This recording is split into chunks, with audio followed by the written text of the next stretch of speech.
This shop has been here for 8 years in this particular location, but it was moved from the Lancaster market and we were there for a good few years, and before that, before we took it on, it was owned by a lady called Margaret Leach, and I actually worked for her as a Saturday girl when I was just a teenager.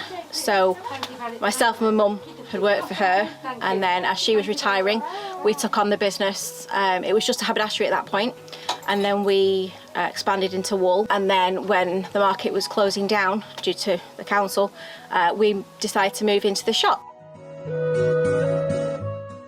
Lancaster, in my opinion, has a really good community for like smaller independent retailers. We have the bigger retailers, but we also have a lot of small independent companies that have shops that bring diversity, and they also bring that individual customer service that I don't think you always get from the bigger places. There's the Castle and there's lots of other local, like the Prom in Morecambe is a great place to go and visit. I like the students. I think they're a very positive impact in the city. For me personally, in my business, and even for the community aspect, once people have come here for university, you find some of them are staying and obviously building up the local economy, the local businesses, and I think that's a really positive thing, really. I think there's something from being a child all the way up to when you're in your 90s and things like that.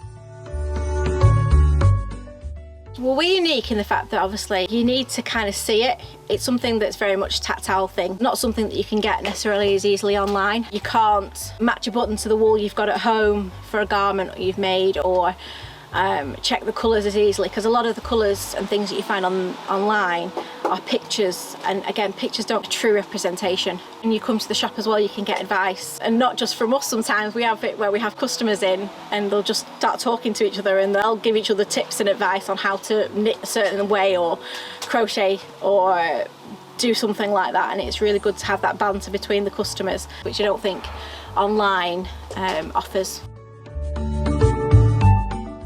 We do have a lot of car parks available locally, but the costs are quite high. I think that does put people off where they can go to a retail park possibly. We do seem to have quite a lot of empty shops. There seems to be a few that have opened recently in the empty units, which is brilliant. But I think it's just about working together, because I think we need to work as a whole unit, the people who live here full time and those who visit and obviously live here part time and shop locally. And I think businesses have gone above and beyond in terms of what they've offered to allow people to stay local, which has been really important.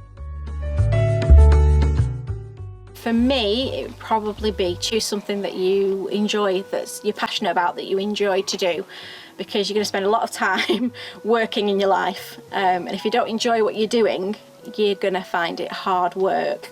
When you're younger, you don't necessarily think, you kind of think, oh, I want to earn this much money, but for me, it definitely would be choose something that you enjoy.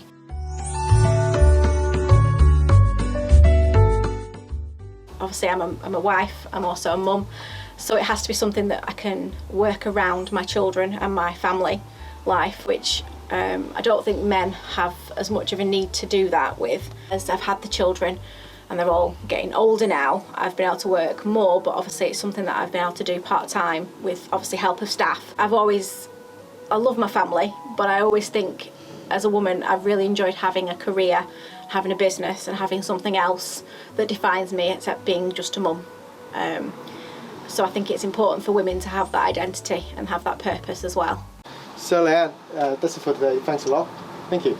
Thank you.